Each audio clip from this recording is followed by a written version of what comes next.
Okay, so recap. Justin's just joined us, and we finished up last time with our rock dwarf Gort having set up a palisade, and you guys being interrupted during the night and finding a body of unconscious dwarf wrapped up in a whole lot of iron armor, and you've dragged him back to the camp, healed him up, and woken up, and he admitted that he had been fighting some dragon newts while fighting a warrior dragon newt at the front. A small scout one had come up and stabbed him from behind in a less than sort of friendly place, or probably an overly friendly place. And he managed to make his way back to here.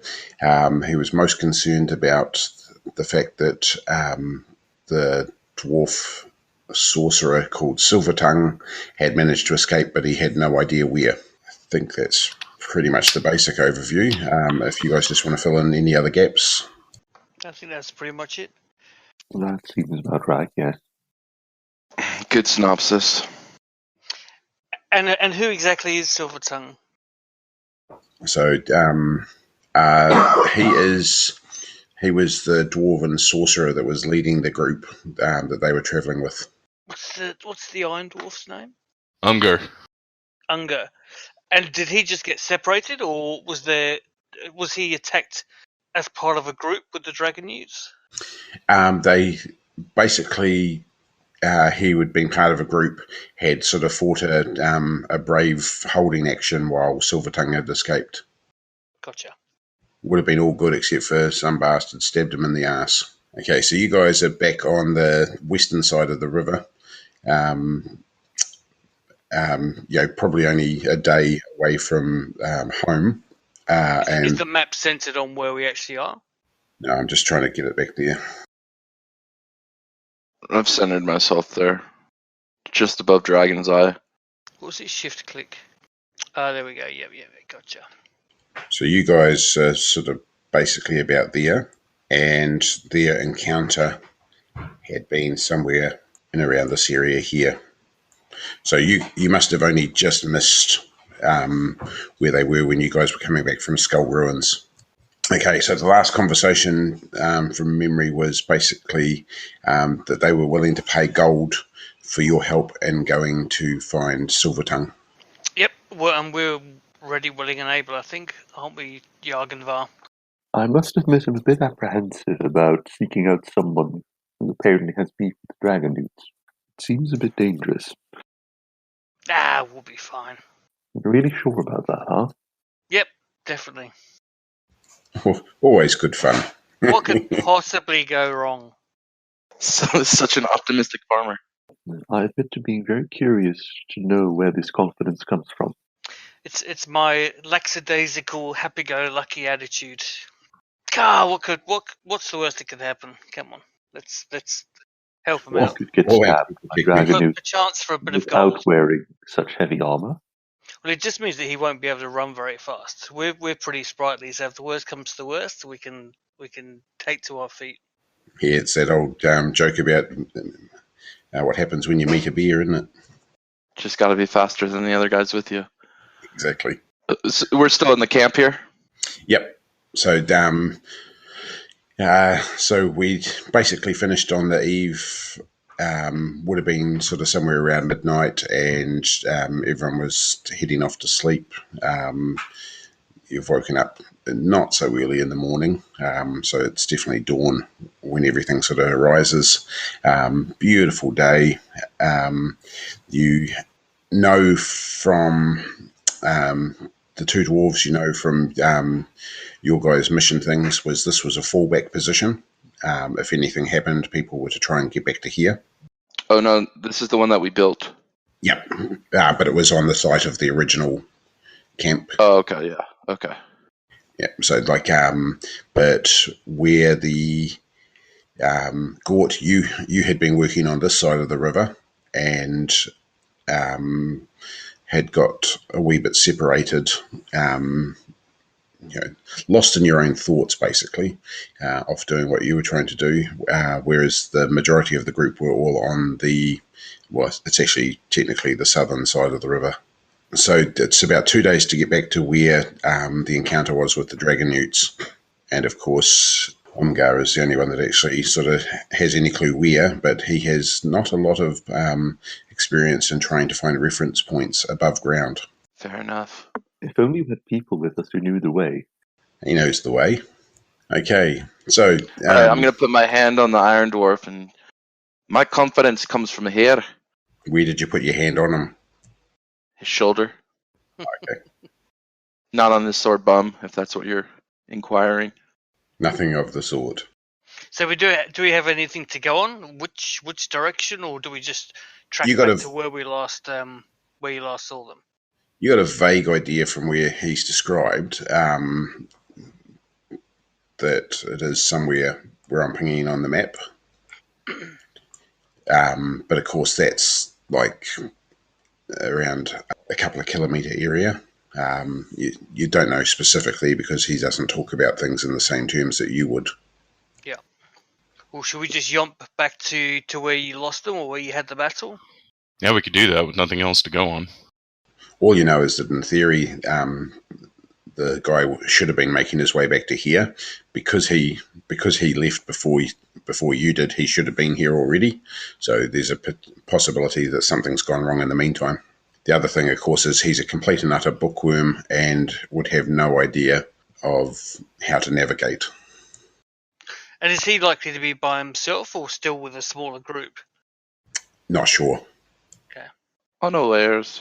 What of yours am I going to be carrying? My gear? Nothing.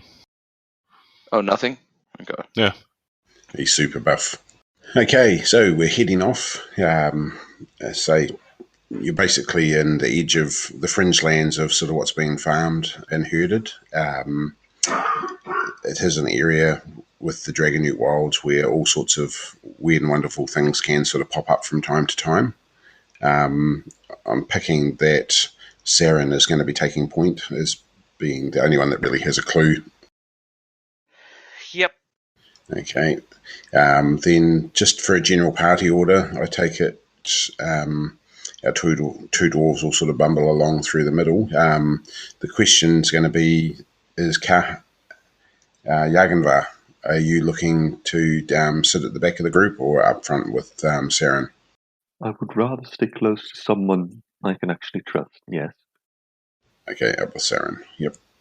Oh, who's that? That's me. Okay, I'll just drop you over there. Umgar, Jarganvar, and Gort. So, of course, we've still got that same problem of the fact that the dwarf's feet just don't move quite as far and as fast as you guys. It does slow you down just a little bit on the travelling time. You guys get back to where you crossed the river the day before, or 2 days before, actually. Do we have to cross the river again? You haven't seen any sign of the Silver Dwarf yet, and that Umgar had actually crossed the river in a very similar place to this. When he looks, it's, oh yeah, this looks familiar, but he said that the last 3 times you've come to the river. He's not going to want to be crossing it in all that armour. Yeah, that's what I was thinking. He had actually managed to get across. There was a part where, although the water had got up to his chest, he had actually managed to forge his way through. Okay, so we're looking for the ford that I crossed. Could be a lot easier than what you guys went through with where you crossed. So I'm guessing you're going to carry along the river itself, just looking for that ford. Mm-hmm. Okay. Get us end of the day. You've made double quick time. Where you guys were cruising back to home, and not sort of pushing it too hard. The dwarves are sort of got their little legs running really, really fast. Made it back here within sort of a day. It's late evening again that you're looking to cross, but you managed to get here in a day rather than a day and a half. You find what you think is the place. Just wondering how you're going to test it. Where we think we crossed, or where Umgar? Where you think Umgar's crossed. It's a little bit lower by the looks of it, than where you guys crossed. Yeah, I'll be pretty open with it. I'll just give it a bit of a wade, see how deep it is. Okay, you sort of get to out. Most of it is sort of basically knee height on you. There's a couple of sort of slippery points in the middle that you do the old balancing act, waving everything, arms around up in the air. Then you sort of get to about halfway and think, yep, this seems fairly safe. Cool. I'll stand in the middle and tell them to come across and give them a bit of help in the middle if they need it. Okay, so just everyone make a Dex times 5 roll. No negative modifiers at the moment. Is it actually doing anything? Yep. This is why humans reign supreme. Oh, so I failed. Yeah, failed the first one. Yeah, I failed as well. Okay, Justin, if you go to the main screen of your character sheet and just next to Dex, there's a little button there if you press that. Fucker. Would I make it? Yep. Yeah. With all your armor. Yep. Okay. Saran, you've ended up getting wet, and same with Gort. But because it's so low, it's not washing you away. There's nothing that was a fumble, so nothing really bad has happened to you. Definitely a lot better spot than where you were. And funnily enough, it's probably less than sort of 500 metres away from where you guys originally crossed. So it's obviously definitely a little bit lower and narrower. Lower and easier to cross than this point, though. Okay, so end of the day, you've managed to get across. You've got about half an hour or so till dusk. And I'll have a scout around for a bit of small game while we're looking for a good place to camp. Yep. Do you want to look for tracks? Yep, can do. Oh, damn. It's a 5. Okay.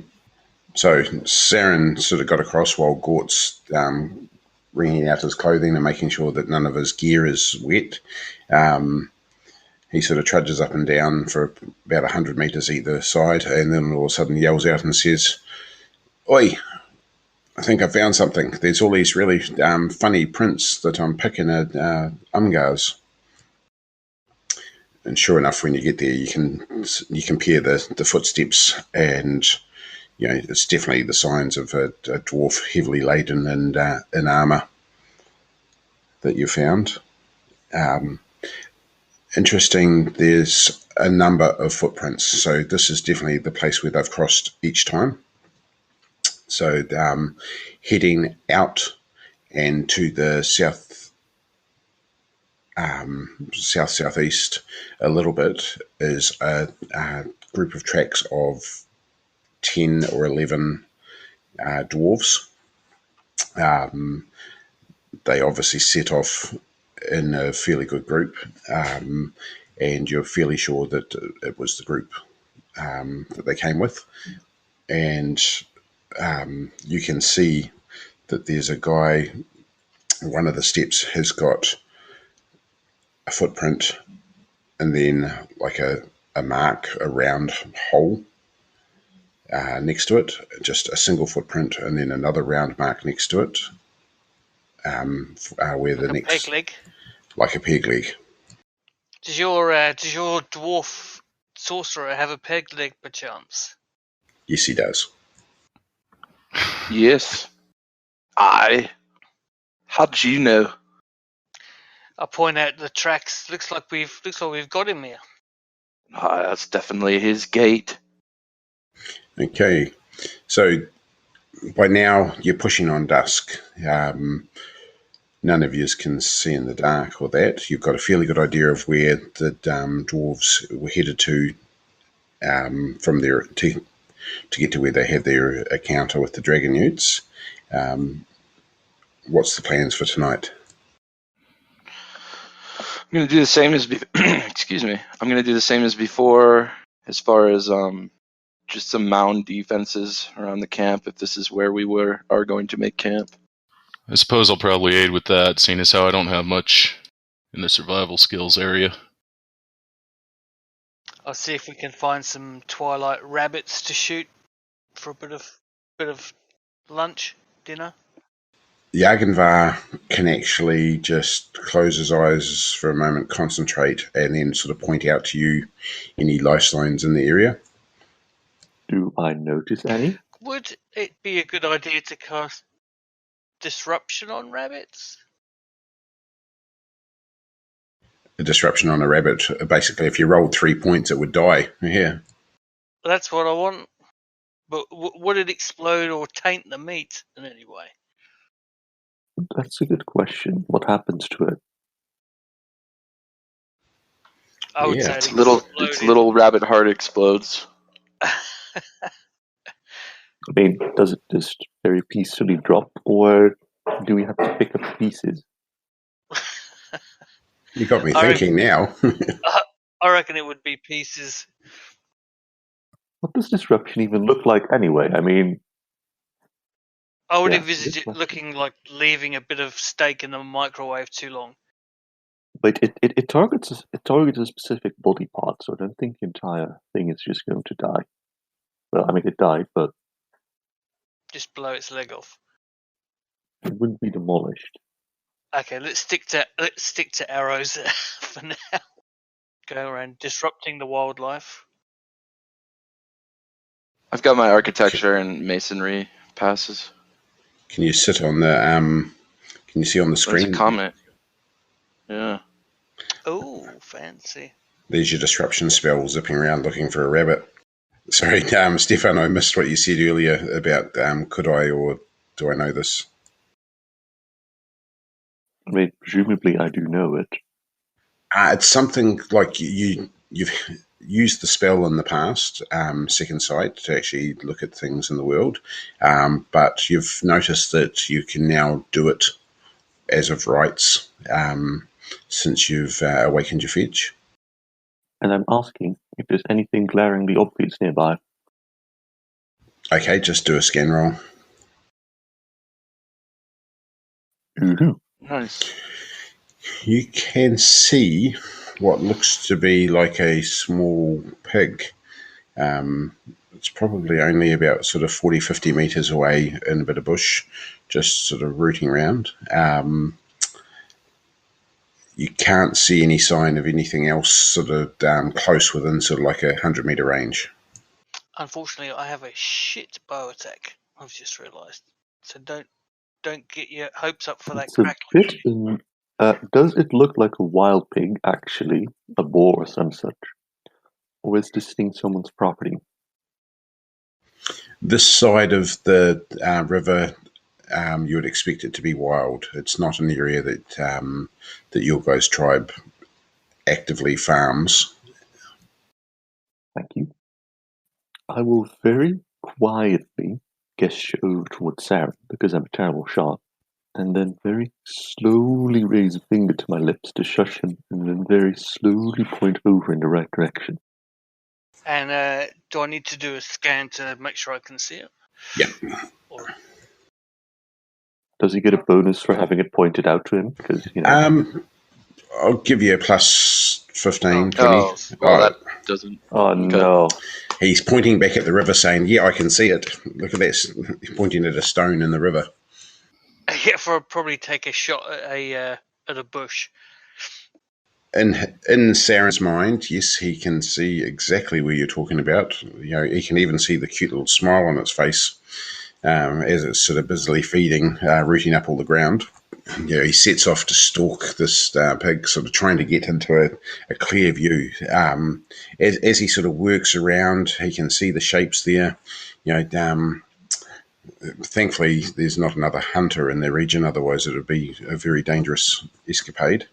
But after about 5 minutes, you notice that he's actually moving probably sort of 30 metres off to the right of what you're actually looking for. Not a good start. Yeah.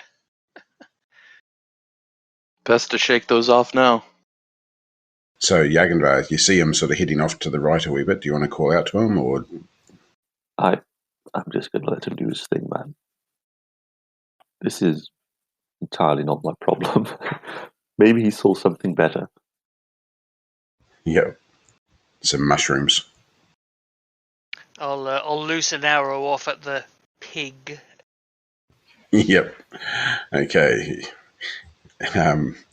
You get there. You've worked very well to get to this point, and you nail it. Bang! Look at that! Just shot it straight through the eye. Oh, It's at this point I realise that I've been stalking a termite mound, and I've shot an arrow into its rear. Pretty much. The interesting though. Give me a move quietly roll. Sneak? Yep. Oh god. Oh fuck me. Crashing off through the undergrowth. All of a sudden, Jarganvar, you notice that the sight that you can see of the soul all of a sudden just takes off away from where you guys are. Looks like we're going to just have lamnus bread for the evening. Seems so, yes. Yeah. Sounds like it. Saren's usually sunny disposition is somewhat darkened. The thought of the crackling, I had it in my grasp.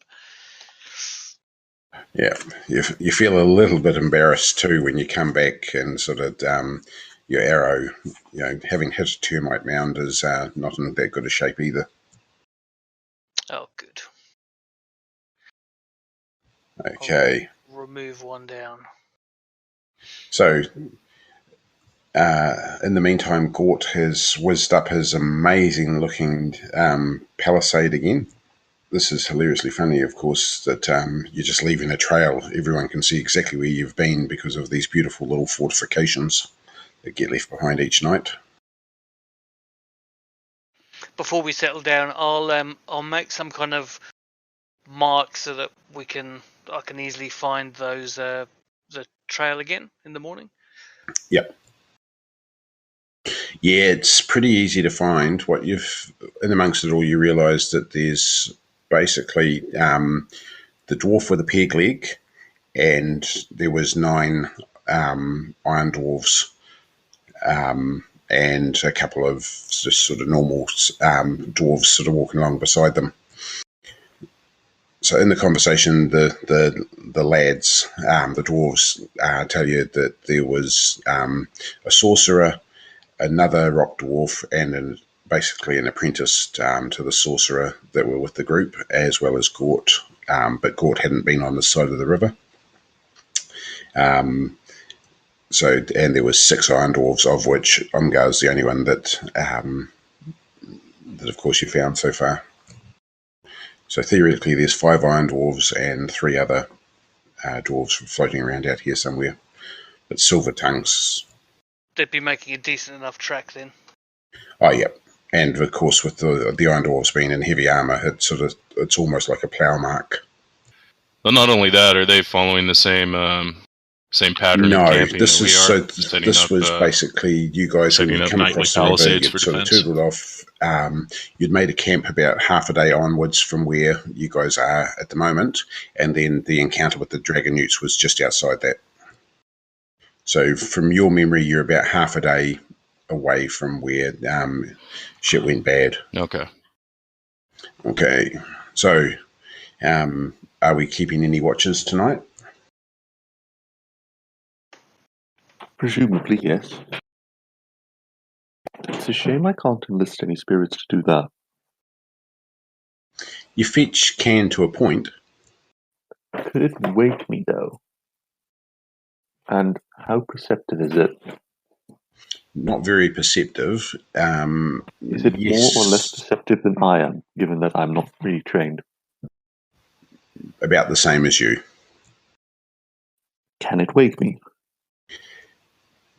Yes, it would require a power roll to do so, but basically it's like an awareness thing. I'm not really going to do that because, as it is, its power is very low. Oh, sorry, no, it'd be just your power, like a variation on the luck roll. I'm still just not going to do that. It seems a bit dicey, toying with the safety of people along with you. And the other thing, of course, is if it's concentrating on this world, of course, it's not keeping an eye on its own back in the spirit world. So yeah, let's not do that. Okay. Speaking of which, do you want to give us the magic roll for your fetch? Oh yeah, just do the 100, yeah?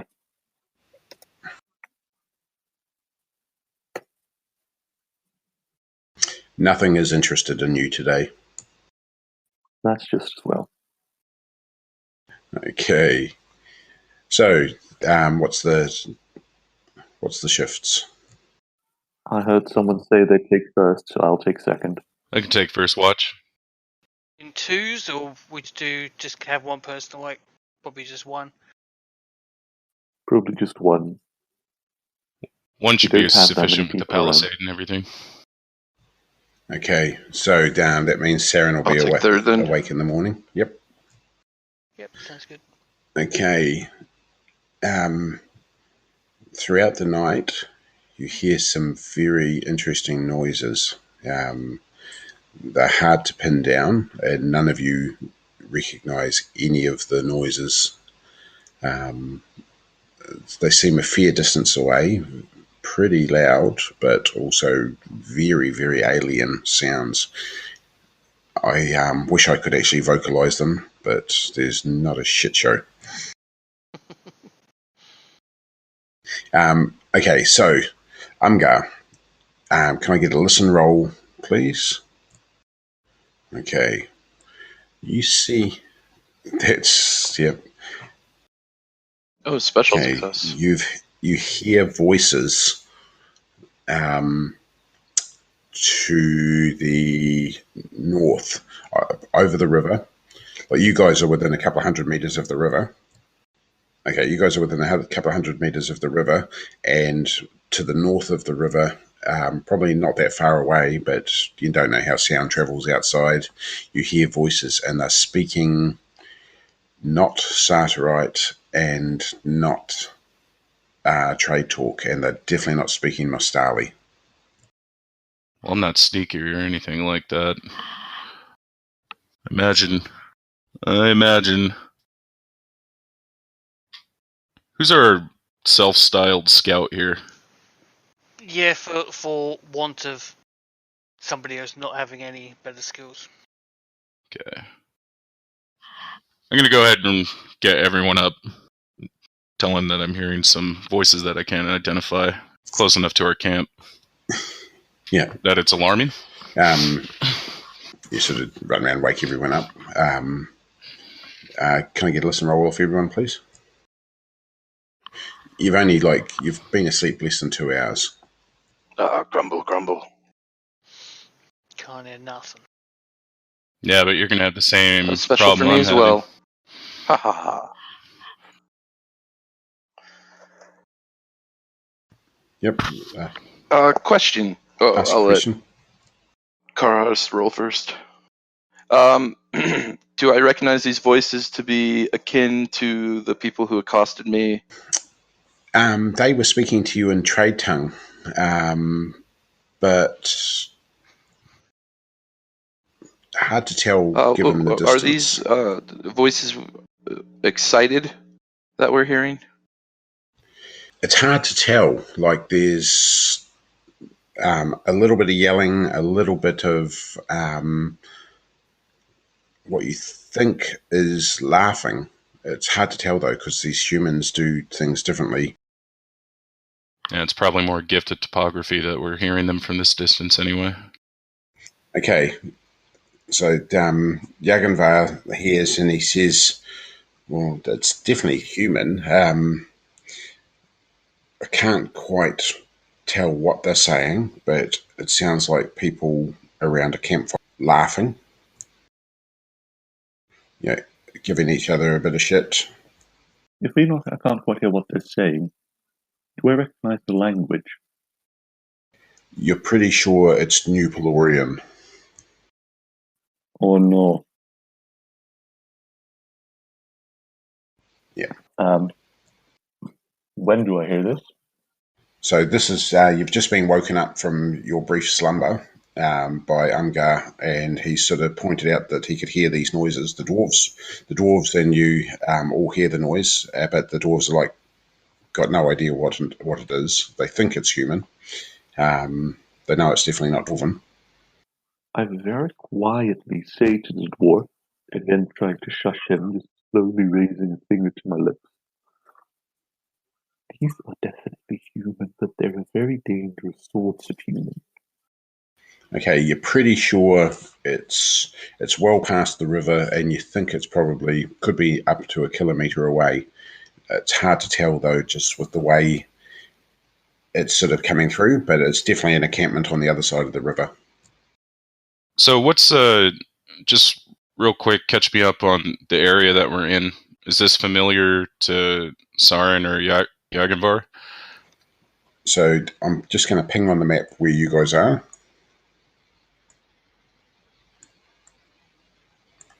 There, that little red dot. To the west of our icons there? Yeah, so that's home. So that's where their village is. So that area, that peninsula area all over there is farmed and herded by their tribe, which I cannot think of off the top of my head. So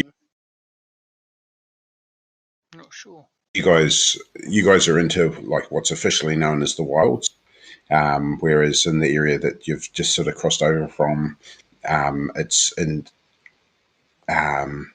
it is inhabited lands, which has now come under lunar occupation, or come in under lunar occupation. Well, what do you guys think? We don't want to remove ourselves from the trail that we found. I think we just double the guard and just keep vigil. In this time, the noise hasn't come any closer. There's no alarm or anything like that. It's just, but you can definitely hear these people sort of giving each other a bit of shit. Yeah, I think we should stay out of their immediate vicinity. Give us a scan roll, everyone. Scan roll? Yep. Alas. Okay. You can see light, Saran. Definitely probably a good sort of half K back from the river. You can just see it reflecting around some of the bushes, etc. You'd say that it's a campfire. Is it cold enough for us to warrant a campfire, or could we get away with not having one, or at least something smaller? So I'm gonna speak in Mostali to the Iron Dwarf, and I just sent you a message. Oh. Okay. It's cold enough, like most nights, that you'd want a campfire, but you guys are lucky because the palisade would disguise a lot of the light. Thankfully, when this dwarf sort of whizzes up everything, it sort of provides a bit of shelter and protection from anyone seeing the light. Okay, cool. It's actually quite good that you're putting it there because it'll show up on the video later, just what's going on. Oh, okay. We'll keep typing there then. All right. From what you've seen, you would say, yeah, it's about half a kilometre away, enough that if you guys are quiet, they're going to have no idea. That's Saran that knows that. That knows what, sorry? That they're not going to see us if... Yeah, you didn't hear them, but you've worked out where there's the reflection of a fire, like that you're picking as a campfire. You reckon it's about half a kilometre away from where you are, but you don't think that they've got any idea that you guys are there, and you definitely, your campfire's not showing any sign of light outside. I think we need to investigate. You don't think we should just steer clear of any any involvement. Did Jarganvar express that they're probably lunar? I said to the dwarves that they're rather dangerous. I will say to you that, yeah, there's lunars up on the other side of the river. I've never met anything more dangerous than an iron dwarf. Perhaps, but there isn't one of them. A It sounds dragon like there newt are with an quite a arse few. fixation? Yep. I think given the possibility that they may have come across our party, it would be worth scouting. How much effort does it take for me? Now, how loud is it for me to try and call upon the spirit? Is that something that involves a lot of shouting, or can I do that in relative silence? It does involve noise, but I wouldn't call it shouting.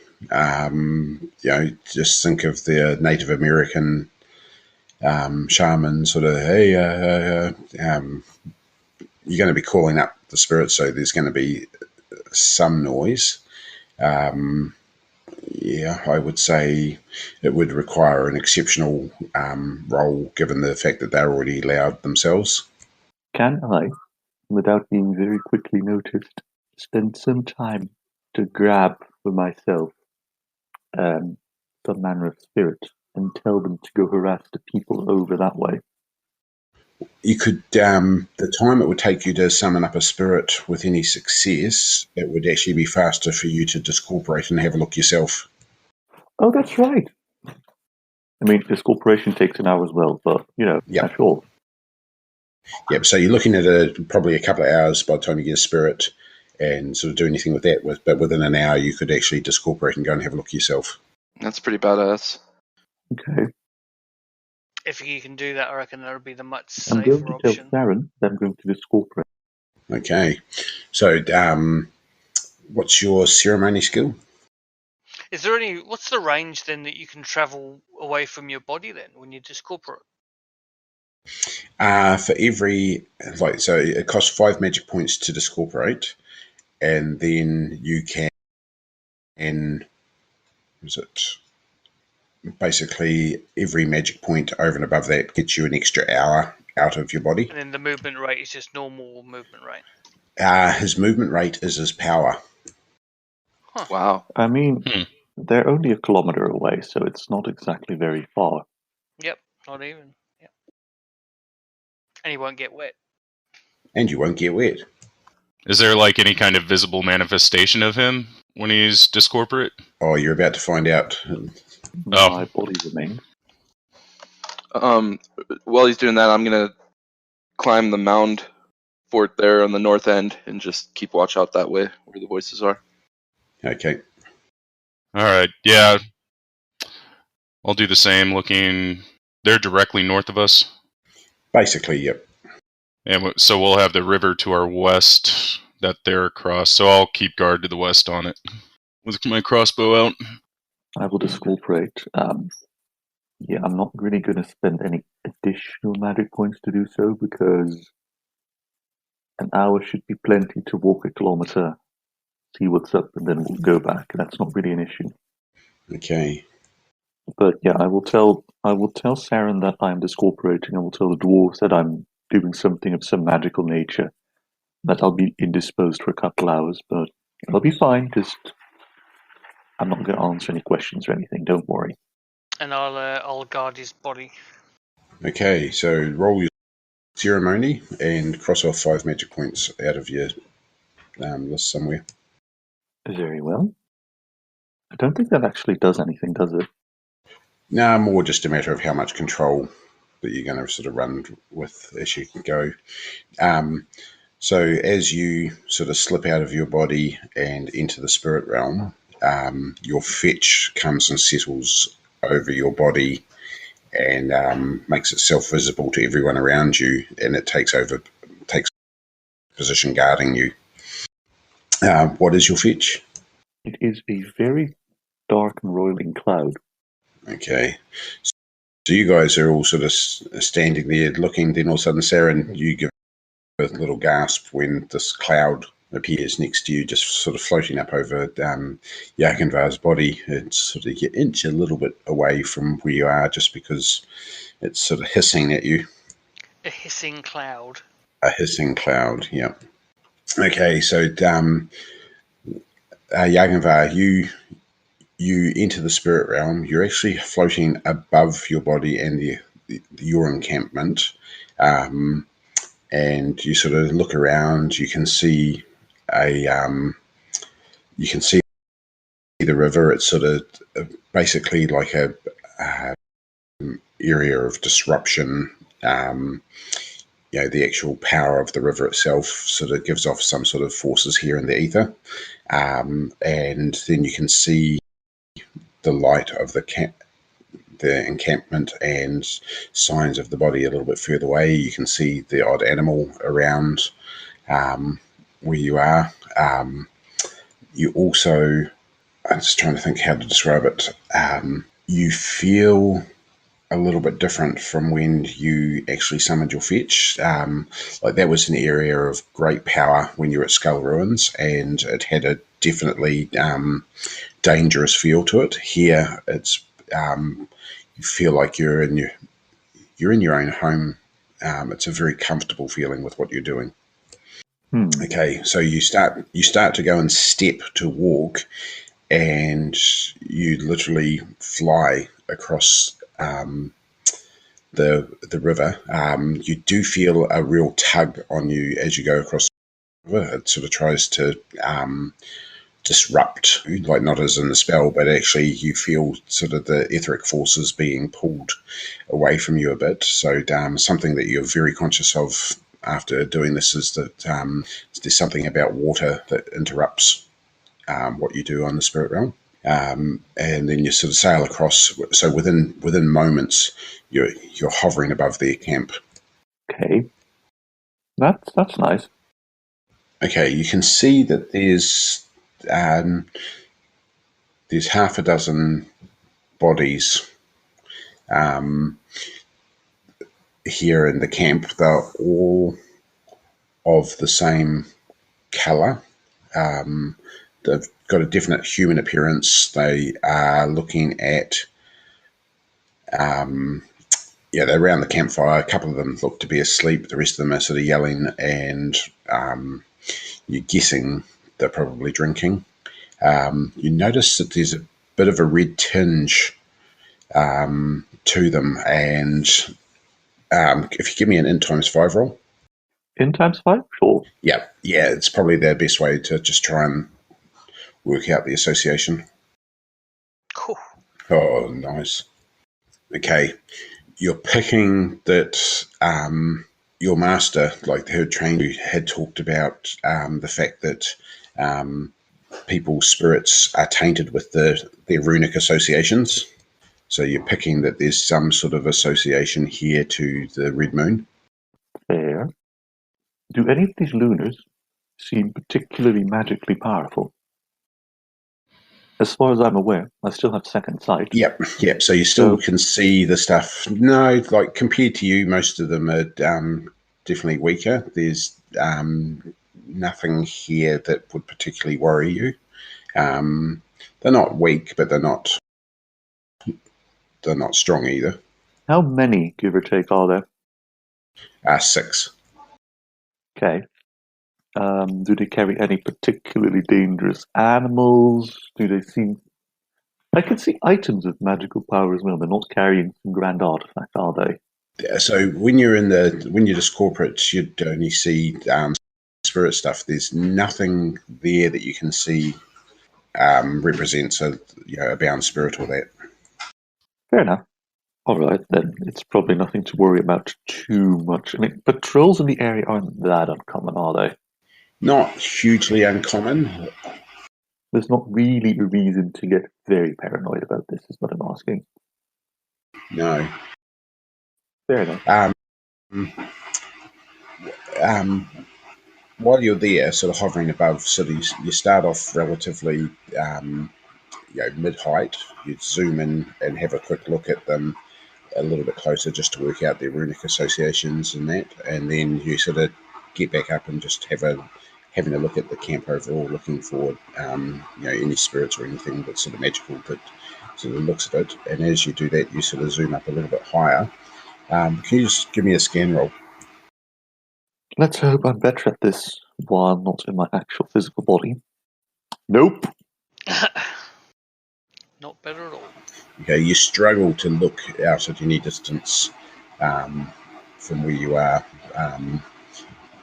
You're just not able to see past that deep into the actual vale at the moment. You do know where the camp is. You still know your way back to your body, but you just can't see anything much further out. All right then. Anything else for me to see, or should I just start flying back? From here, you've not been able to see anything else. Then I will fly back to my body, and I can end this corporation early, can't I? Yep. Okay. Then I will do so. All of a sudden, it's like you get back there, you start working your way back into the body, you settle back in over your body, and then 1, 2, 3, click, and you're awake. You're back in the room.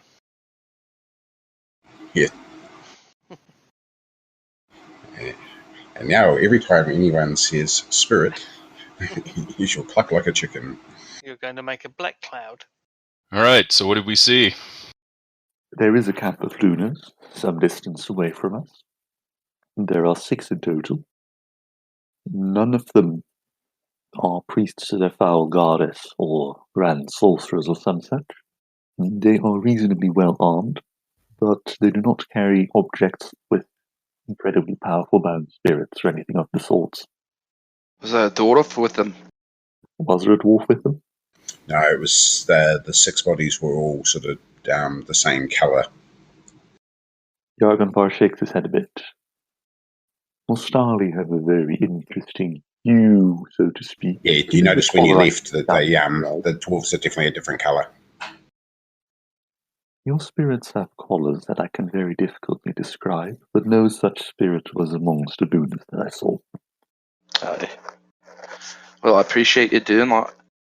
Yeah, now that we've established that, I suggest that we stay as far away from them as possible. Fair enough.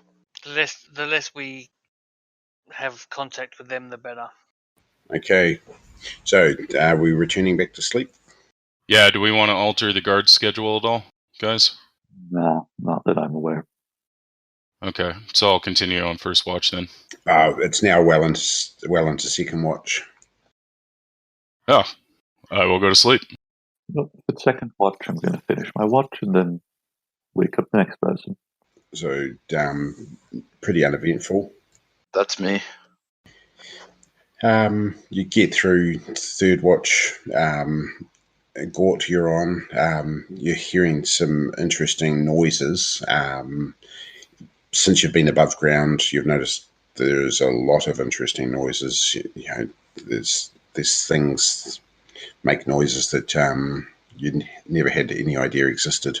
You still don't really know what some of them are. They sound threatening. Roll listen. Yep. Some of them have this sort of this noise of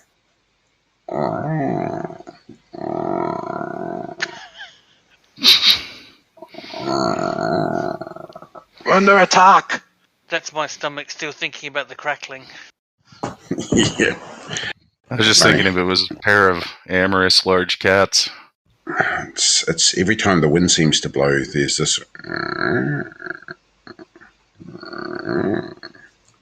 Elves. I'd say if you hear a nom nom nom nom nom, it's a fairly good chance it's a troll. Okay. My knuckles turn white from clutching my crossbow. I'm very uncomfortable. Yep. Nothing seems to come any closer. There's all these errant noises, but nothing seems to come any closer, and nothing gives you any problems until it's time to wake up Tostin. Saran. God, get the right character. This above ground shit isn't fun. When the dwarves sort of go back to bed, they tend to hunker in close to the walls of the palisade that Gort has made, and basically bury themselves in their blankets. This is a very noticeable palisade that they're in. So whenever Gort makes a palisade, it's basically 6 meters across, 6 meters diameter. The walls come up about 2 meters. He puts a little step up so that you can get up onto the side of the wall. Yeah, I was thinking I'd do more of a ramp. Just a mound ramp. Oh, the last one was Gothic in style. Oh, is that what I decided? Do not discredit his sense of architecture. Yeah, last time you decided that it had to have those sort of Gothic features as well. I'd forgotten about that. Can't do something without putting in your mark of architecture and design on it. You start putting fake gargoyles on the side of them as well, if you want to. Scare off these heathen foul beasts. Okay, so Tostin, Saran. Fucking hell, sorry. Next thing I'll be starting to call out for Enders and everyone else, yeah. Okay, you're on watch. There's no sign of any movement. There's no fire from over the other side. I take it that you'll be doing your sort of morning look around for a bit of food as well, just to see if anything pops up. Yep, but I'll make special. Be aware that I'm not making any noise and pay special attention to where the lunar patrol was. Okay, so give us a scan roll. Let's see if you can find that bloody pig again. Okay. You see a couple of small rabbits out, probably 10, 15 meters away from the fort. Let's ping a shot off at them. Okay. Wow. Oh, bang. Smash. Just hits. Gotcha. Okay. Right in the heart. You've taken down one rabbit. Yep.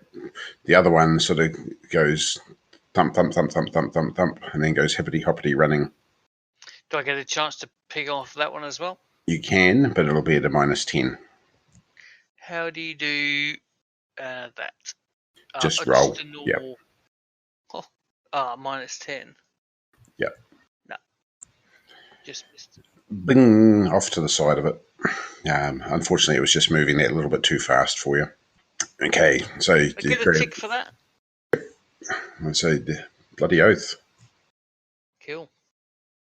It's food. Good, that makes up for it. I was sad about getting that, but also keeping an eye. If it starts getting to be a reasonable time to wake everyone up, I wake them up so that we can get an early start on, potentially get a head start on these lunar in case they decide to cross the river. Yep. Yeah, like about an hour and a half in, you've got your rabbit. It's light enough that you can see the rabbit, so there's a great opportunity to sort of get the fire cranked up and sort of then wake everyone up. Yep, cool. Okay. You kick everyone awake nicely. You guys wake up to the smell of a little bunny rabbit roasting over a fire. Not that you actually recognise what a bunny rabbit is in the case of the dwarves.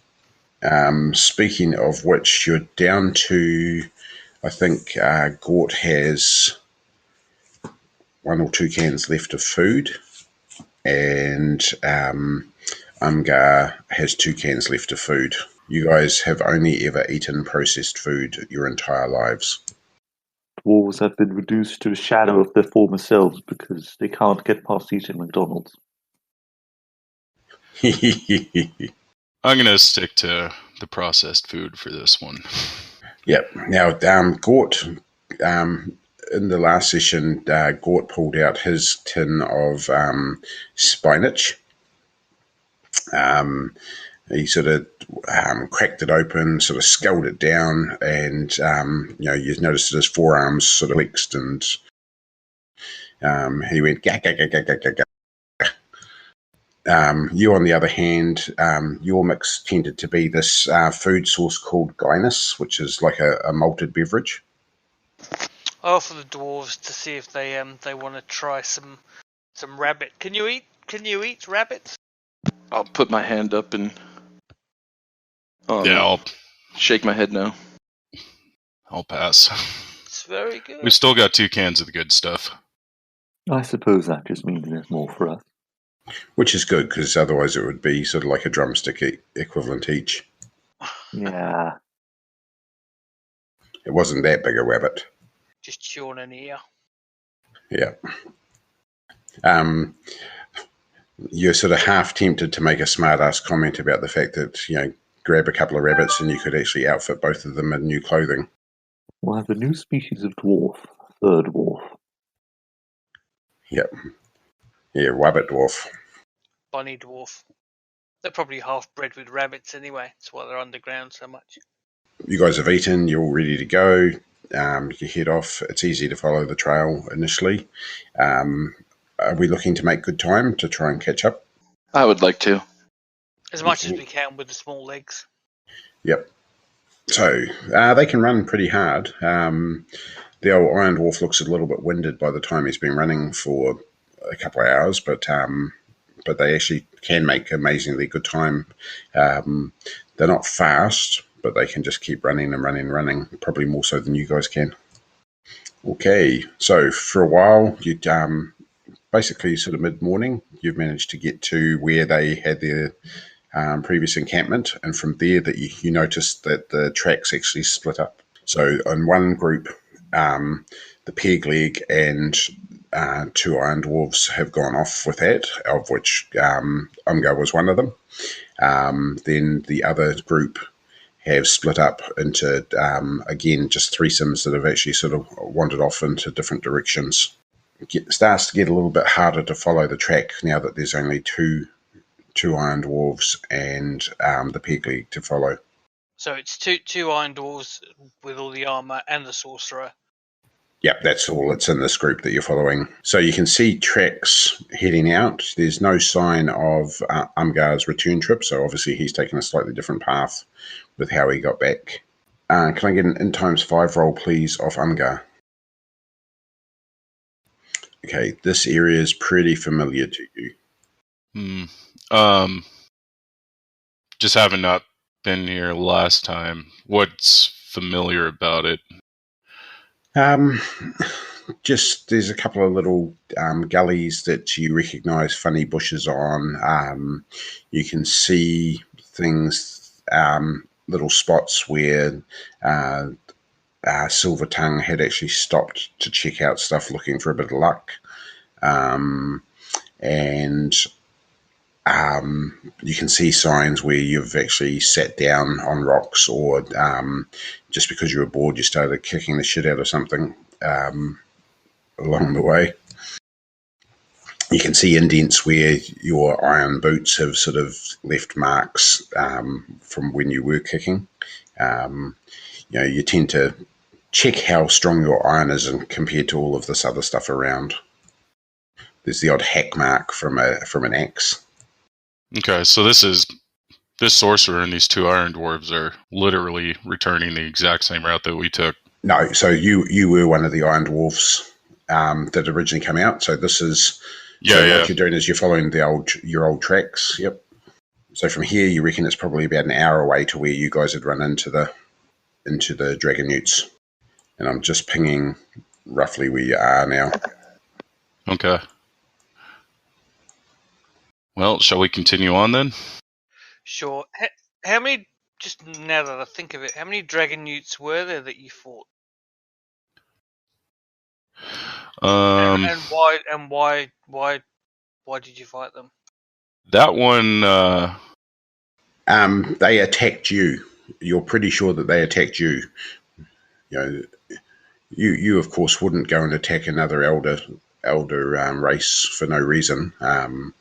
Surely not. Okay. Dragon Newts aren't known for doing things that make sense to humans, but then again, neither do Mostali. I had given up on finding things to make sense of when I started travelling with these people, man. So you're back into this sort of terrain again. It is showing up, isn't it, with the moonscape? Yep. Mm-hmm. Okay, so you guys... Okay, you should all be on the screen. Yep. Okay, you're wandering in from there.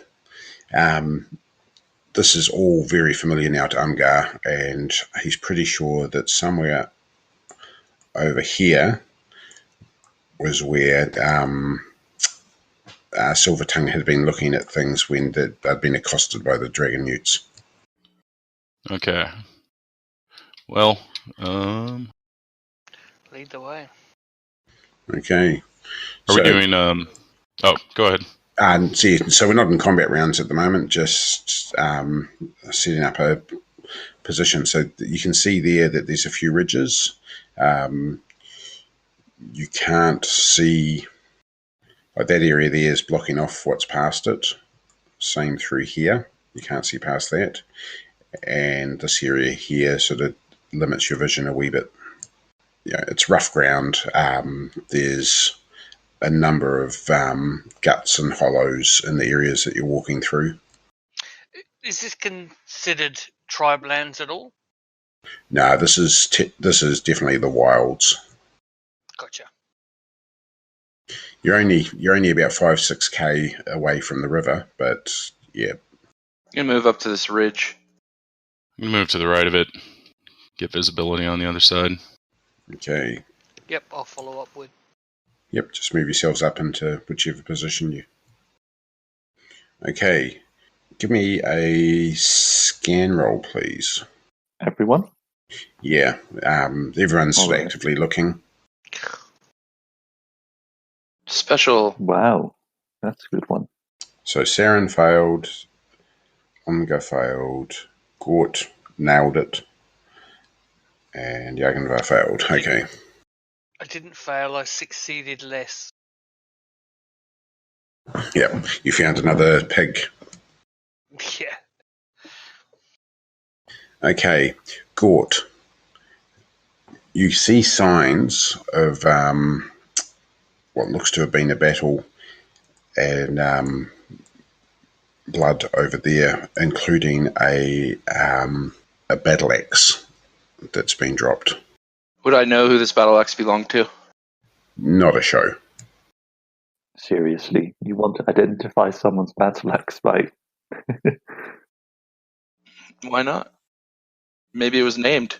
He's a dwarf. He's going to go up and lick it. Taste battle axe. Yeah. So that's the distance at the moment. So each hex is 3 meters. So in a strike rank, you can move, for the humans, you can move 3 meters per strike rank. And for the dwarves, you can move 2 hexes every 3 strike ranks. I'm gonna look back down and waving to the rest of the party, specifically Umgar, and point in the direction of the battle axe stuck in the ground. Yep. Does the blood look fresh? Sorry, what was that? Does the blood look fresh? It's dried. It's not sort of fresh, but you can see definite signs that in the last few days there's been a battle. Okay, I'm probably going to want to get there right away. Yeah, you recognise this area. Yeah, so I'm just going to steam ahead to the battleground. Are we doing strike ranks now? No, just approaching it with caution. Okay. What was caution? Yep. Okay, you get down there. I'm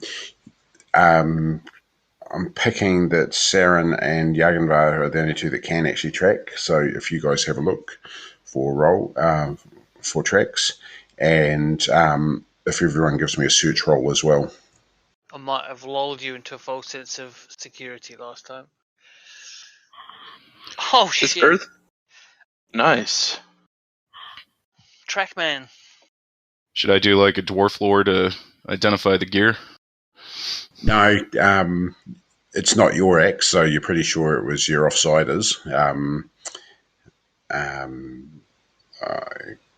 am blanking on the name for him at the moment. His name, his name was Axel. There you go. A dwarf named Axel. Yeah, well, he carried an axe. And his friend MC Hammer. Yeah. Well, there could have been Hammerick, yeah. Actually, that was a local band.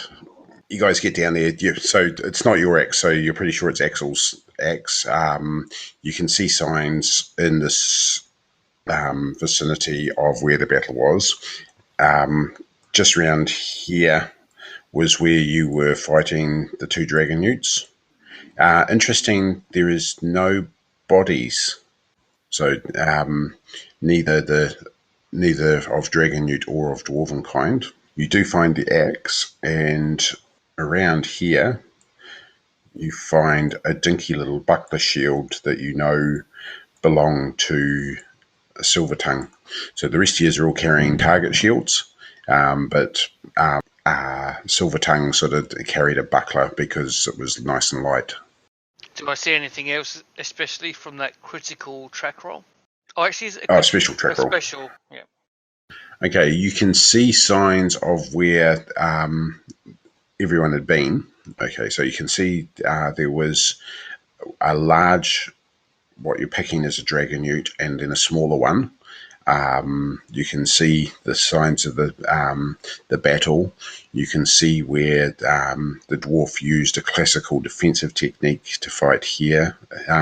Think Princess Bride, when the prince sits there and looks at the battle scene and sort of assays what happened. This may be a terrifying shock, but I've never seen the Princess Bride. You're right. That is a shock. Shame on you. Shame on you. What was his name? Prince Humperdinck? Yeah. The bad guy. Yeah, I was going to say, so you see Saran sort of moving through, mimicking the movements and sort of looking to see what happened. And then he says, this is definitely where the guy got you in the arse.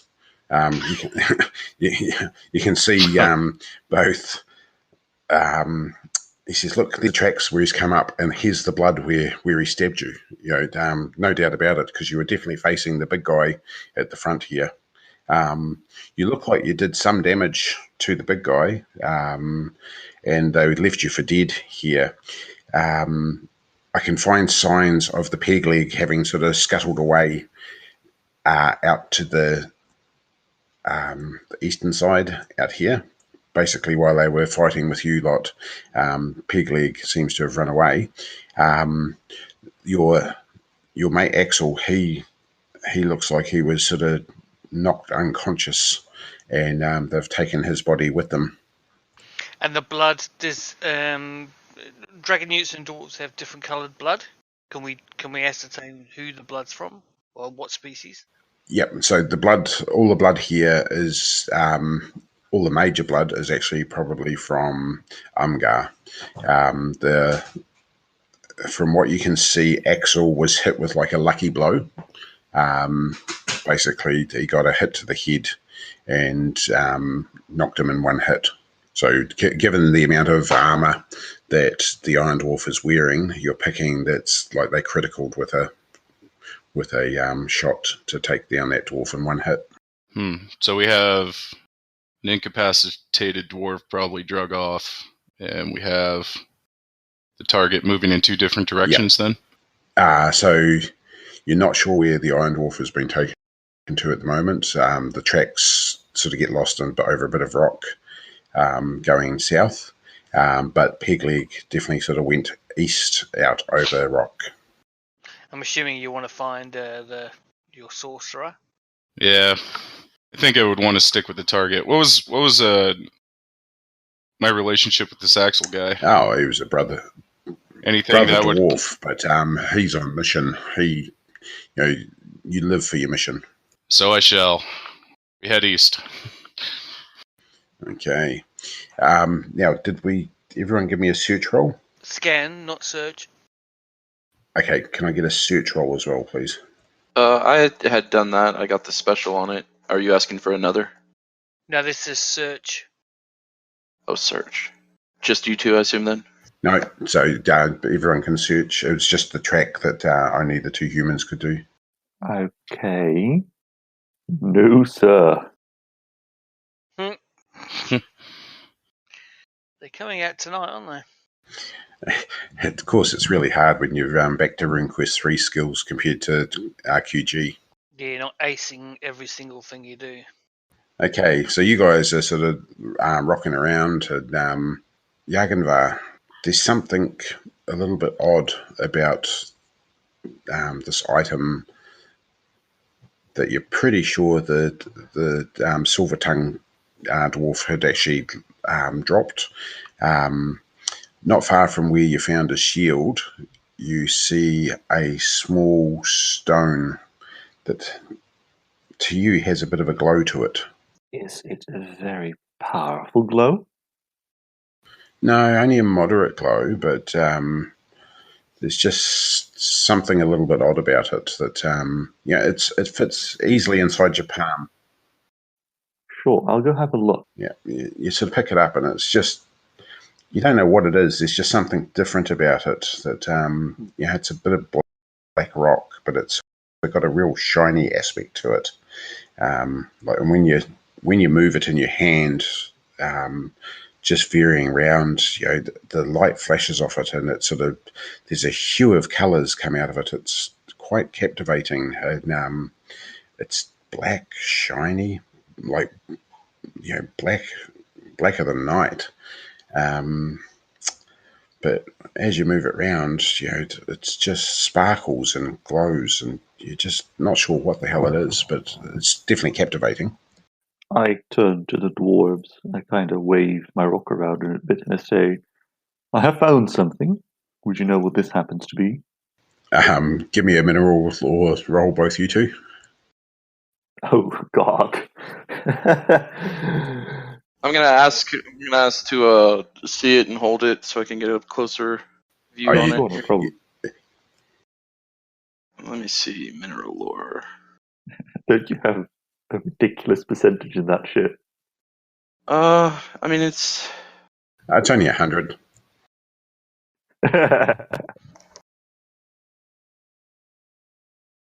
Oh, I didn't realise that Umgar's is that low. You both look at it and you notice that it's a piece of obsidian. It's the sort of thing Silver Tongue would quite often sort of carry with him just to remind him of home. It's an obsidian trinket. Just a reminder of home. Bit of nostalgia. Well, if it reminds you of home, you are very free to keep it. It is not something I think I have a use for. Actually, the glow that it had, could I identify why it glowed? Like, is there a spirit trapped inside or something like that? No, there's nothing magical about it when you hold it. There's nothing there. Just Yeah, fine. The dwarf can have it. That is fine by me. Okay. Can you give me an int times 5 roll for both Gort and Umgar, please? Oh, just made it.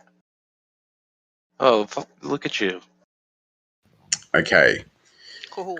You both know that like this piece of obsidian is really out of place where it was found, but you also remember that Silver Tongue, he had a pouch of them that he would actually just sort of place around him when he was doing some of his magic, and he would also use them as markers to remind him that he needed to actually look at something along the way. So sometimes he would leave them in tunnels to say that this is something that he needed to come back to. Sometimes he would use it to say, this is the way I've gone. So this may have been left on purpose to mark something that he needed to look at, or it could have been dropped as a sign that he is alive and well. We're on the right track. Well, all right then. Well, let us continue then. Okay, so now there's a bit of rock around here. There's a little bit of soil. The dwarf was definitely scuttling. Moving back to the big map. Has that centered for you guys? I'm on Sunwheel Ruin. I'm on Telfort. I'm on Telfort as well. It was shift, wasn't it? Shift click, yes. Better keep clicking for a moment though. There we go. Okay. So by your guys' count, it's been 2 days since the dwarf would have escaped. I love watching all of the counters move around. Woohoo! Okay, so it's 2 days since he escaped. You could try adding a red X marked spot on the map so we don't have to do this every time. All right. Well, we'll be continuing east. Do we? What am I trying to ask here? Is the trail that Saran found of the peg leg moving east? Is that consistent? Like, are we able to follow it pretty easily? Yep. Initially, yes, there's no problems because he's just sort of running. Later on, it becomes a little bit harder to find because he seems to be actively trying to hide. Do you want to take point then, Saran? Yep. As we continue to attempt to follow it. Okay. He's not moving fast, and in fact, after a while, you notice that he's definitely trying to. There's no need to actually do lots and lots of track rolls because we know that's always fun. But as you follow the signs, you can see that he's starting to look for places to actually hide and alcoves to get away. Interesting thing, he is actually running east. And it hasn't deviated. He just has kept going east. Can I get Have we found any more obsidians? Yeah, I was just going to say, you find, after about half a day to a day, you find that there's an area that he's sort of gone to, and it's a nice little protected alcove. There's just a neat little rock formation there that sort of stands out in comparison to the rest of the actual geography in the area, or geology in the area, and it's got another one of these obsidian stones there. Just give me a search roll. Just everyone can give me a search roll here. All right. Yep. Okay, there is a. You're not sure if it's the rune for Pameltia or an arrow, but next to the obsidian, there's a mark in the ground that sort of is pointing northwards now. I'll show this to the other guys. Does this have special meaning for you dwarves? Not really, because they don't tend to do this sort of thing underground too often, but it definitely looks like the arrow points in the direction that the tracks head off in. And it's pointed north? Now pointing north, yep. All right, I'll say, I believe it means go north. Okay. You belt off, like, it's got to, like, you've basically getting to the end of the day. You're pretty sure that you're actually catching up on this dwarf because A, he's not moving fast, and B, he can't travel as fast as what the humans can, and you guys are sort of pushing yourselves very hard and almost not quite sprinting, but definitely sort of keeping up a good running pace. As you get to another area, just have a quick look around. You see, again, the geography is just a little bit different. Things are, there just seems to be something where his tracks head to other points of interest, places that would actually stick out to all the dwarves as being just fairly uncommon in this region. Gort, you notice that this is consistent with where you would find your luck. I'm gonna set my pack down for a moment, get out some paper and writing utensil and scribble some things down and mark this on a map. Okay, you sort of you do your best to try and sort of mark where it is, but what you're noticing is the place where he had his original stone would have potentially been a place of interest. The place where you found the arrow was definitely a place of interest, and the place where you found this stone again is another place of interest. And again, there's another arrow, this time pointing back to the northwest. Let's see, so how many of these obsidians have we found? 3 so far. All right, I'm actually going to let go of one of them and leave it here. Okay.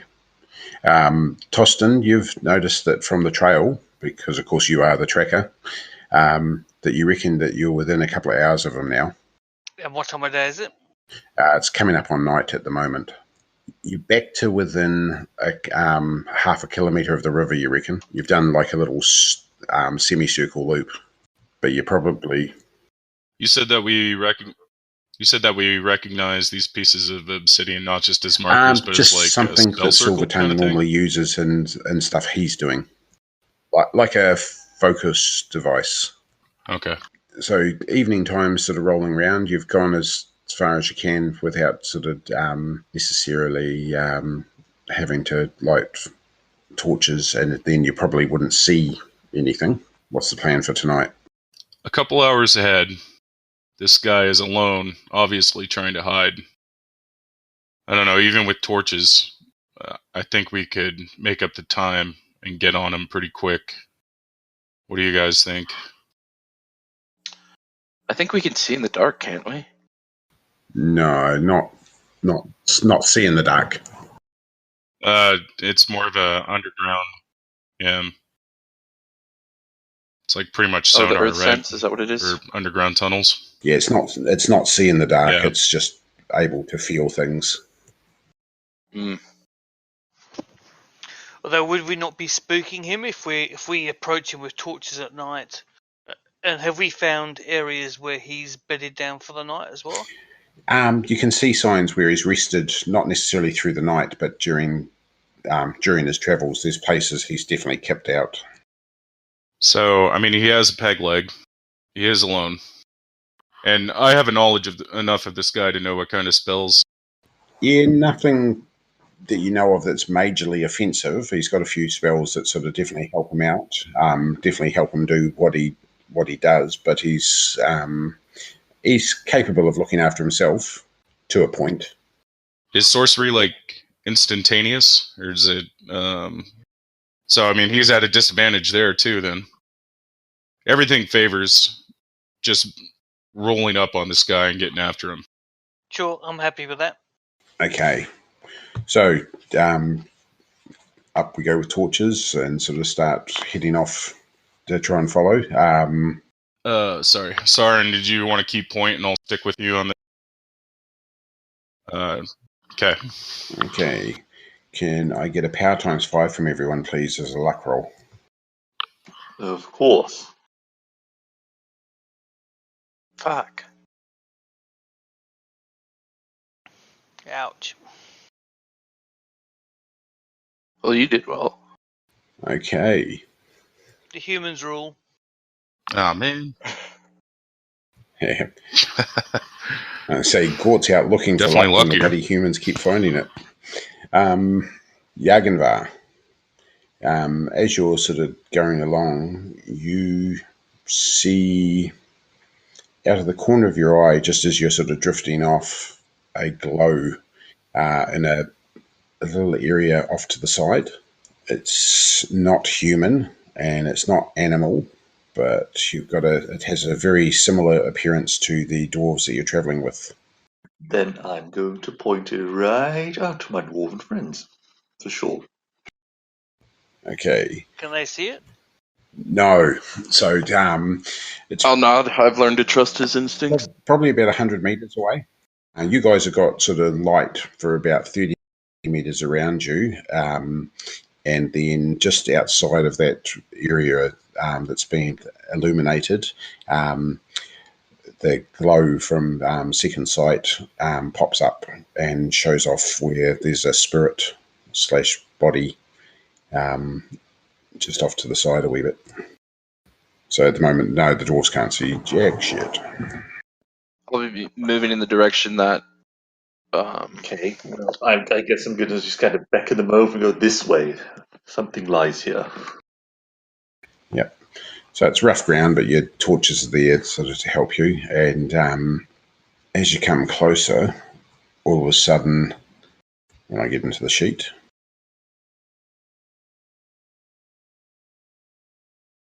okay, all of a sudden you hear mumble, mumble, mumble, and a big area of light all of a sudden just opens up above you guys, and it's like a flare's gone off around you, and you are completely and utterly exposed in the night,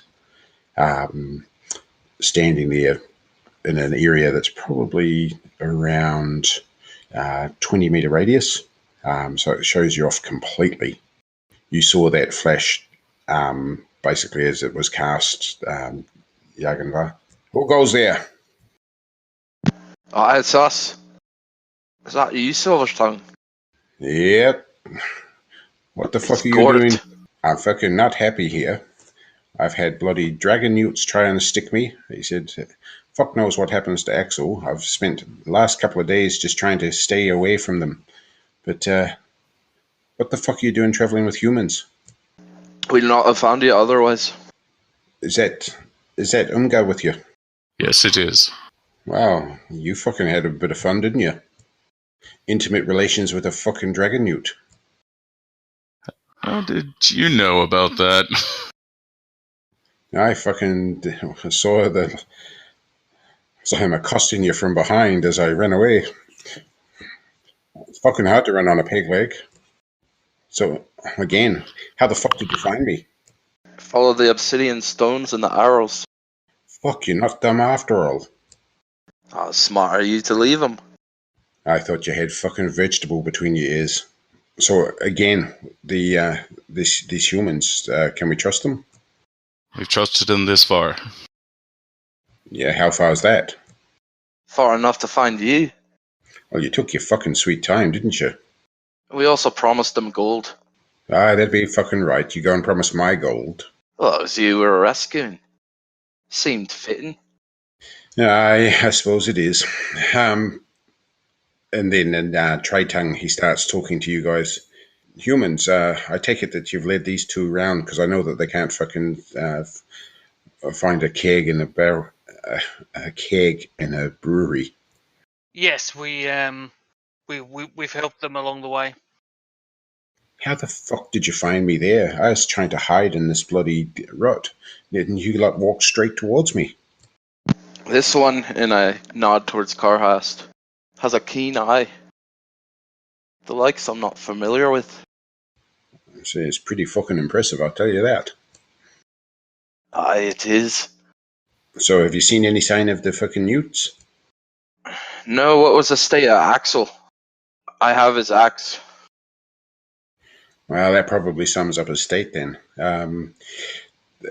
They did this worry thing and then fucking slapped him in the head, and I don't know what it did, but must have gone straight in through his helm and got him right in the eye. Next thing he was down and bleeding. Is he alive? I didn't really fucking stay to watch. The whole idea is you lot are supposed to be fucking near indestructible. Not you. You're just fucking... You just like playing with mud. Well, that being the case, I think we ought to go search for him. If he's not with you and he wasn't where he fell, then you know where he is. General idea. So you expect three of us to go and fucking take on a couple of dragon newts that already beat the shit out of you? I was hoping it'd be 5. Well, I only count 3. I quizzically look over at Sarhan and Carhast and then back to Silvertongue. Oh, you mean 5, including the people that are not quite as good as us. Shrug. This is all in Tritongue, so you guys actually understand what he's saying. So what was he saying? Sorry, I only had one ear because I thought they were talking in Mistali. Basically, the discussing having to go and try and find Axel, but he said, well, you know where the fuck they're going, suggesting that the dragon newts have taken him back towards Dragon's Eye. And he says, well, there's only 3 of us and they've already beaten the shit out of you. And then Gort says, well, I count 5. And his reply was, oh, you're including those that aren't as good as the rest of us. Right. I raise my eyebrows and take a sideward look at Jarganvar. I'm not meaning any offence, but you're not be dwarves. They have their uses. Yes. So does cancers. Look, I don't know. we didn't exactly stand up well to those fucking dragon newts. Mind you, there was a couple of lucky hits, but I have no plans to be bent over and fucking made intimate. Well, the way I see it is at this point, we're either abandoning him or attempting to get him back. He's, I know I'm just a humble clay dwarf. And you are a silver dwarf? Yep. And you're a bit higher up on the anarchy. I don't feel comfortable leaving Axel to them. Okay, but it's, we're gonna have to fucking move because they are a wee way away.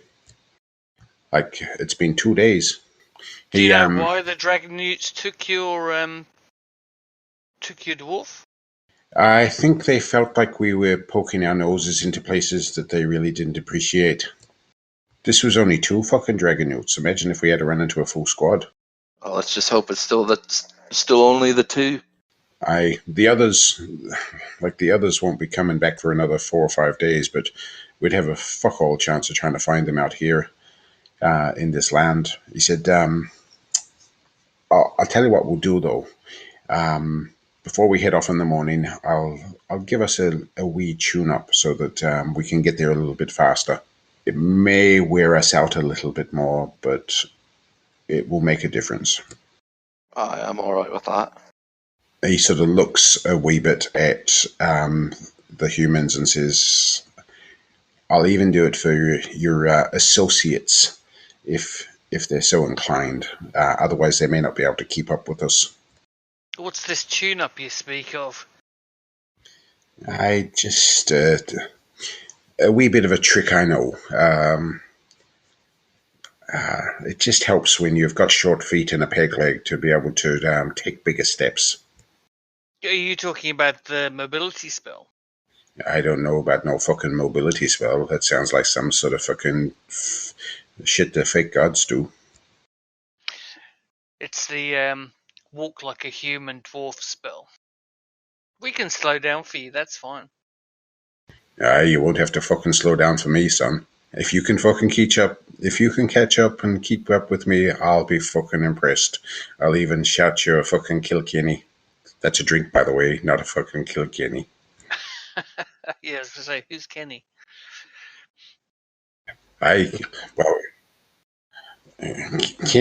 Kenny was one of the crew, but you know the story about Kenny. Kenny got fucked over and stabbed in the arse. We still laugh about it 200 years on. Speaking of which, Umgar, you'll have to live that one down. I wouldn't if you would stop bringing it up. You gotta laugh. Fucking an Iron Dwarf walking around in all of that fucking iron, and he goes and gets stabbed in the arse. Okay, well, I suppose we should get some sleep, and then I'll give us the tune-up in the morning. You guys sitting out any guards tonight? Yeah, I'll take first. I'll take second. Okay, yeah, that'll probably actually get you through. Okay, I was going to say I'll do the early morning one again. Yep. Yeah, it's like you're pushing midnight already, so 3 shifts will get you through to early light. Again, the interesting noises. It's quite weird and spooky being out in the open for the 2 dwarves, or the 3 dwarves. You notice that Silvertongue sort of has hugged himself under a rock ledge to sleep and sort of almost buries himself again. If it hadn't been for Kaha's second sight, you would not have seen him because physically he's actually a wee bit occluded from vision. Okay, the next morning, Silvertongue asks Umgar to take his armor off so he can cast a spell on him. Okay, I'll go ahead and do that. Okay, he spends a while mumbling, and he gets Gort in as well, and he invites the 2 humans to actually come and stand closer, or would they rather watch and see what happens first before he tunes them up? Lads, do you want to actually this tune up now, or would you rather see what the advantage of what it gives us? Is he talking to the dwarves or us? To you two, yep. Sure, let's have a look to see what you do. Okay, so I've also taken off my iron helm so it doesn't disturb this by any means. Yep. He spends a minute or two sort of mumbling, and sort of then all of a sudden you're definitely sure he's cast a spell, but it's quite different from what you guys do. Now all of a sudden you notice that the dwarves can run at twice the speed of what you guys run. I'll go ahead and just demonstrate for them. It's like a little mini short version of the Flash with funny little legs going. Whoa. It's almost cartoonish. And he's naked. Yeah. Hey! And a loincloth. Oh, he has 3 legs? I'm going They call him I'm going to Tripod. slightly slow down my speed of walking, but only because I want to stare at what's going on, because this is a highly interesting phenomenon. Yeah. The Am I going to be as fast if I cast mobility? You reckon with mobility? What was your mobility? How do you mean? What was this? Because in RQ3, it's each point of mobility adds individually. It's not like the other one that automatically. Mobility 1. Yep. So that would make you move at 4 meters per strike rank, and you're pretty sure these guys are moving it at about 6. Whew. Sure, yeah, I'll have some of that action, I say. Tune me up, baby. Okay. He mumbles away, and then all of a sudden, boom, your speed has gone up to 6. Your movement rate has gone up to 6. There's no doubt about it. You definitely move a lot faster than you were before. Jarganvar, would you be wanting to partake of some of this? Would you like a wee tune-up? I suppose Jarganvar has noticed that the dwarves he's been with have very conspicuously not heard him, so I will nod and say, very well, I'm interested. Okay, he says, yeah, you're an interesting one, aren't you? Yeah. Do you hear voices in your head? You can see him looking at you a little bit funny. It's almost like he's not second sight, but definitely looking at you with some sort of interest. Is this dwarf a good deal more powerful than the other ones were? Oh, hell yeah. Yeah, there we go. Yeah. Okay. He mumbles away for a bit. Jarganvar smiles and says, only when people talk to me. He says, I think I know of your kind. He casts a spell and boom. Okay, so you guys are now at movement rate 6. You know that your spells, your mobility spell normally lasts for 5 minutes, Saran? Yep. Okay, you guys go through the day and you're still moving at the same speed. Okay, so like for 10 hours you run and you're moving at really amazing speeds. Like you're basically starting to push towards the speed of a horse, and you're making huge time following on back to where the original combat had taken place, and then sort of following the tracks from there down. And at the end of 10 hours, it's still going. He says, well, what do you want to do? Do you want to continue? He said, we won't be able to see fuck all unless I light the way. What kind of fatigue do we start to accrue if we don't rest for a night? Depends on how long you go. So you'd start to suffer at like a -10, and then as the day progresses on, it would sort of get a little bit worse. Okay. I mean, because you were right earlier, being a few days behind, I don't think pushing through with some light for the first day matters that much, unless they stopped and got where they were going, and we ran into something. Yep. You guys have effectively travelled 15 kilometres overland, over rough land in one day, when you were making sort of like around 6 to 10 kilometres on your initial travels. He says, look, I can light the way if you want, but he says every fucker will see it for miles around. So they must be going at a fair clip then, or do we think we've... You're definitely catching up. It's hard to sort of read how close you are, but Because they've got a day, 2 days head start. Yeah, you've effectively travelled 2 days travel in one day. Do we want to stop then and maybe take a look around, see if there's any kind of indication that the guy is even alive? That Axel's even alive? Essentially, I always defer to Sterling, Silvertongue, and Umgar because you guys are the Silver Dwarf and the Iron Dwarf, and I'm just a Clay Dwarf. Okay. Well, yeah, that's a good point. I guess we'll just. What would Sterling think? Is he up for stopping then? He'd rather actually sort of rest up if he can, just as a chance to do a few things. He says, "Look, this I can cast the spell again tomorrow. That's not an issue." But he said the big thing is going to be if I have to light the way. He said everyone will be able to see it, so we just don't know what attention we might attract. I guess we set up camp then. I do like the idea of kind of poking around on the trail that we're following just for... Yeah, look, on the tracks that you're following, there's basically it's demi-bird tracks. So you're following along, you can see like the scout has left a trail with a little bit of blood.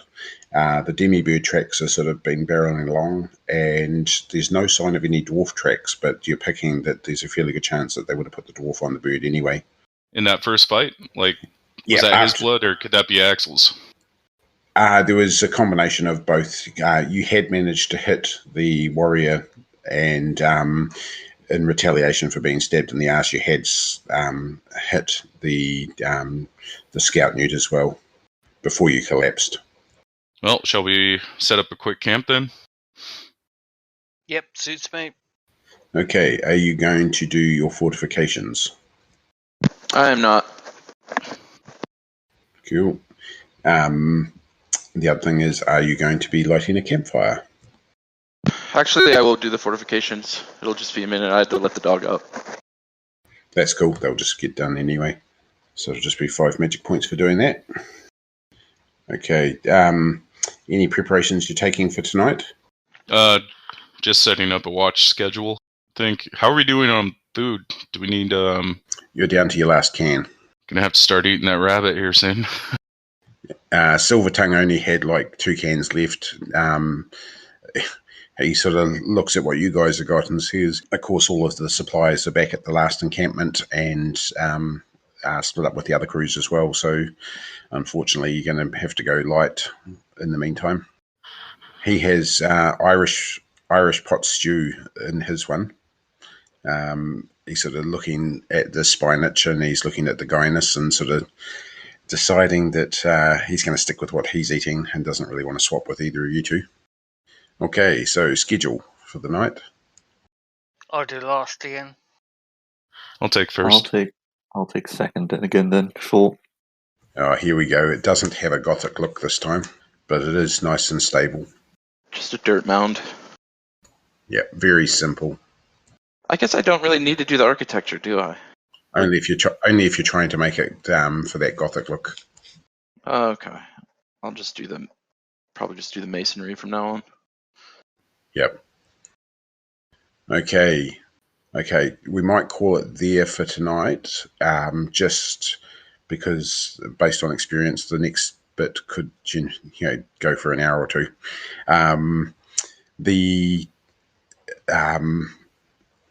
Yeah, I think that's probably safest if we leave it there for now.